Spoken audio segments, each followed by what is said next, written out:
मुळामध्ये परवा आम्ही पश्चिम उपनगर चालू रस्त्याची कामं आणि बरोबरीने स्टॉर्म वॉटर ड्रेन याची पाहणी केली। आज पूर्व उपनगर मध्ये मी स्वतः आणि आमचे आमदार पराग शहा, प्रभाकर शिंदे, भालचंद्र शिरसाट, स्थानिक नगरसेवक आम्ही सगळे या ठिकाणी त्याचा आढावा घेतो।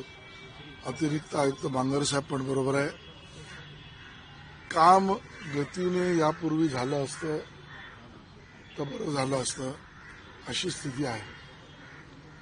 आताच्या परिस्थितीमध्ये पाऊसही अगोदरच येतो आहे आणि त्यामुळे 20 तारखेपर्यंत क्युरिंग आणि 30 तारखेपर्यंत अस्फाल्ट मास्टिक ह्या दोन्ही गोष्टी पूर्ण करणं आणि रस्ते वाहतुकीसाठी खुले करणं, बॅरिकेड्स नको, हर्डल्स नको, कामाची अडचण नको, रस्त्याचं क्लिनिंग पूर्ण करावं आणि तो टास्क महापालिकेला करावा लागेल।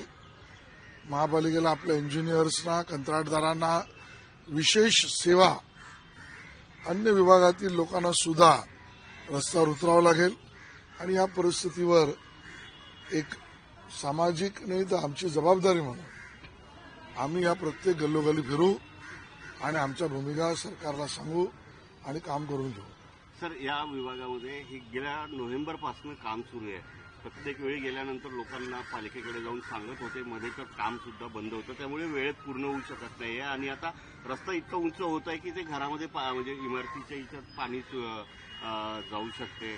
त्यांच्या जे गॅस कनेक्शन असेल, इलेक्ट्रिक कनेक्शन असेल ते सुद्धा तुटलं आहे, स्ट्रीट लाईट नाही आहे। या संदर्भात या लोकांनी अनेकदा पालिकेकडे असतील, स्थानिक आमदारांकडे सुद्धा तक्रारी केल्या, परंतु जे ठेकेदार आहेत किंवा पालिका अधिकारी आहेत ते याकडे लक्ष देत नसल्याचं हे सगळे स्थानिक सांगतायत। या तक्रारी जनतेच्या आहेत, पूर्ण मुंबईवर आहे, या ठिकाणी पण आहे। कंत्राटदाराने ज्या सफाईने या रस्त्यांच्या कामाला नियोजन केलं पाहिजे होतं ते केलेले दिसत नाही।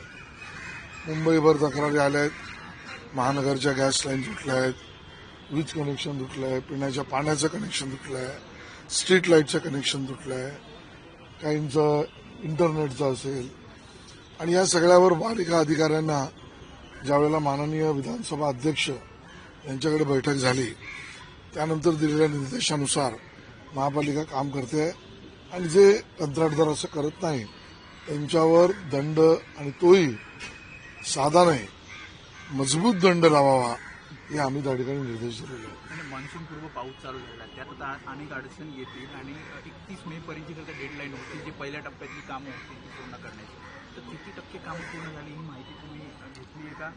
गेल्या वेळेला मी सांगितलं जवळजवळ 55% काम 55-60% रनिंग किलोमीटरमध्ये हे त्या ठिकाणी झालंय आणि त्यामुळे आपण प्रशासनाला सांगितलंय नवीन रस्ते उघडू नका।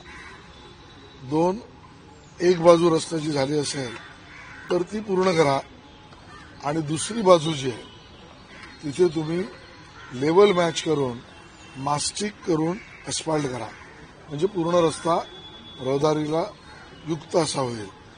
ज्या ठिकाणी लांबीमध्ये रस्ता पूर्ण झाला असेल आणि उरलेला बाकी असेल तर उरलेली बाजू जी आहे ती मास्टिकमध्ये करा, पण रस्ता पूर्ण मोटरेबल करा।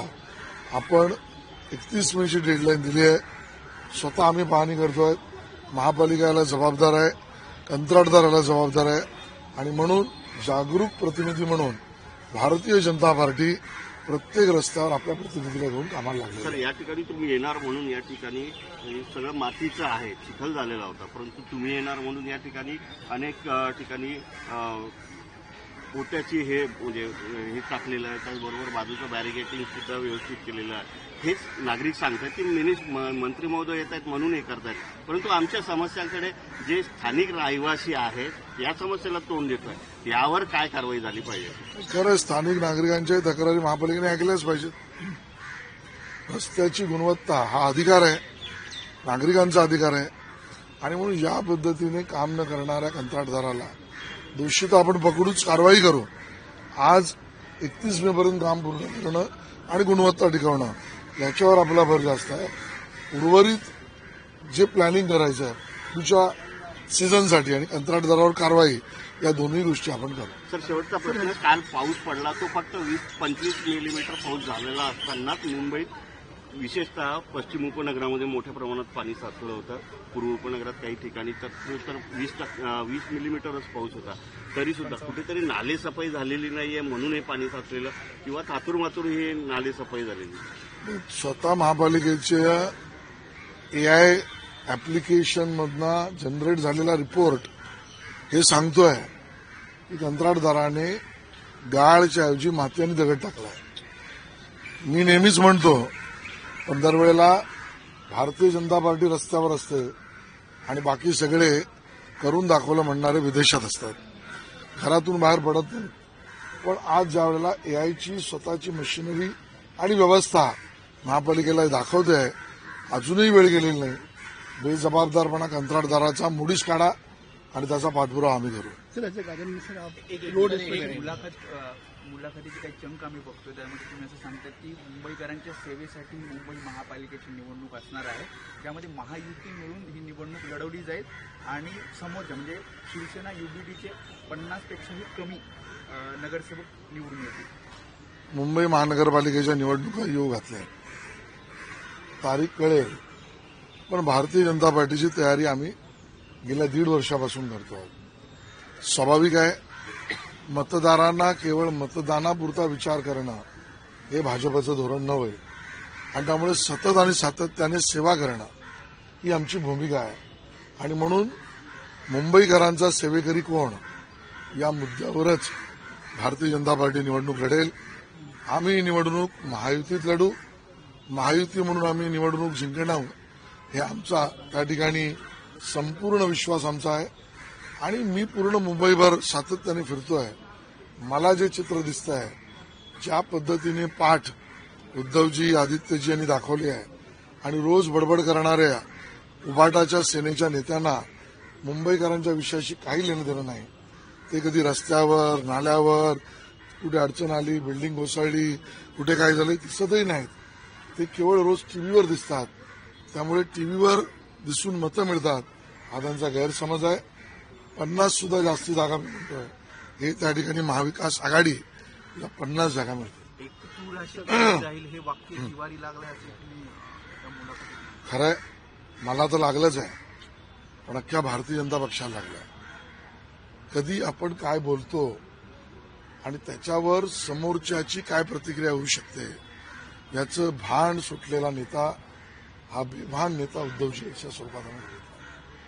एक सुसंस्कृत नेतृत्व असलेला देवेंद्रजींना, विकासाभिमुख नेतृत्व असलेला देवेंद्रजींना त्या गेल्या निवडणुकीच्या आधी उद्धवजी म्हणाले, देवेंद्र एक तर तू राहशील किंवा मी राहील. या स्तरावरचं राजकारण त्यांनी केलं. महाराष्ट्राच्या विधानसभेच्या निवडणुकीत जनतेने दाखवलं देवेंद्रजींनी भाजप कुठे राहिली आणि उद्धवजींनी उभाटा सेना कुठे राहिली. पण ते वाक्य आमच्या भाजपच्या कार्यकर्त्यांच्या जिवारी लागलंय. मुंबई महापालिकेमध्ये मुंबईकर दाखवतील उद्धवजी तुम्ही कुठे असाल, भाजपचा कार्यकर्ता, महायुतीचा कार्यकर्ता तुम्ही कुठे असाल, जी तुम्ही पोपटपंची केली त्याचं उत्तर देईल. सर, एज राजेंद्र मिनिस्टर आप रोड इंस्पेक्शन कर रहे हैं और वहीं पर आपने कहा कि महाविकास आघाड़ी को 50 से अधिक सीट नहीं मिलेगी आने वाले BMC इलेक्शन में, कैसे देखते हैं? देखिए, आज हम जो प्रवास कर रहे हैं, पश्चिम उपनगर में भी हम परसों गए, आज पूर्व उपनगर में घूम रहे. हर विभाग में जाकर CC रोड का काम या रोड मोटारेबल कैसे हो, लोगों को तकलीफ न हो, इसका जायजा लेना, वो काम को पूरा करना, उसके लिए मदद करना और महापालिका के ऊपर एक दबाव तंत्र इस नाते काम करना, संवैधानिक दबाव तंत्र इस नाते, ये हमारा प्रयास है. हमारे विधायक पराग शाह जी, प्रभाकर जी, शिंदे, भालचंद्र शिरसाट, हमारे कॉरपोरेटर, हम सब जगह इस प्रकार का प्रवास कर रहे हैं. और 20 तारीख तक सीमेंट कांक्रीट का क्यूरेशन हो, जो बचा हुआ रोड का भाग है वो असफाल्ट और मास्टिक में हो और मोटारेबल रास्ते 30-31 मई तक हो. ये प्रयास महापालिका से पूरा करके लेना ये भारतीय जनता पार्टी कर रही है. आने वाले BMC चुनाव को कैसे देखते हैं, क्या तैयारी आप कर रहे हैं? हमारी तैयारी 50 सीट रोज की है, क्योंकि हम रोज मुंबई वासियों की सेवा में जुटे हुए हैं. चुनाव में आएंगे, टीवी पर बात करेंगे, दूसरे की आलोचना करेंगे और वोट मांगेंगे, ये उबाटा सेने का काम है। हम सेवा के माध्यम से लोगों का वोट मांगना ये हमारा कर्तव्य है और इस नाते हम महायुति में लड़ेंगे। हमारी तैयारी भी पूरी हुई है। महायुति इस नाते मुंबई वासियों की सेवा मुंबई महानगर पालिका में अपना शासन लाकर हम करेंगे।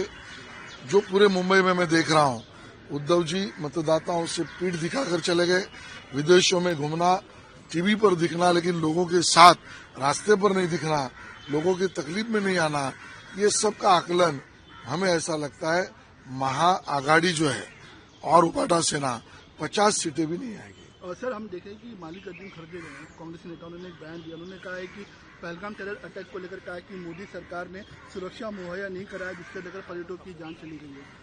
देखिए, इस बात पर राजनीति कोई भी न करे, हम मानते हैं और हम उसी तरीके से 140 करोड़ भारतवासियों के साथ और अपने भारतीय सेना के पराक्रम के साथ है।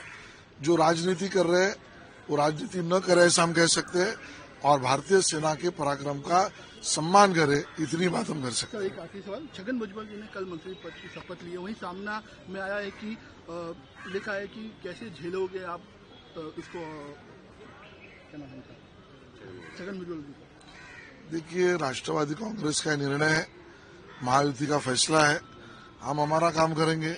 हम क्या करेंगे पूछने वाले घर में बैठे हैं, वो घर से बाहर निकले, जनता में आए तो उनको पता चलेगा की जनता उनके साथ क्या करने वाले। सर मराठीत हाच प्रश्न आहे, छगन भुजबळांचं आल्यानंतर कुठे ना कुठे अनेक ठिकाणी बॅकफ्लॅश पण होईल असं सरकारवर तुम्हाला वाटतंय का? सामनामध्ये पण त्याच्याबद्दल लिहू नका. या भूमिका तिन्ही पक्षांच्या नेत्यांनी ठरवल्या, राष्ट्रवादीने ठरवलंय.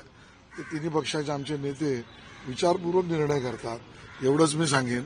जे आमच्यावर टीका करतायत ते घरात बसून आहेत, त्यांनी रस्त्यावर यावं, जनतेने त्यांच्याबद्दल काय भावना आहेत या समजून घ्याव्यात, म्हणजे त्यांना त्यांचं स्थान कळेल.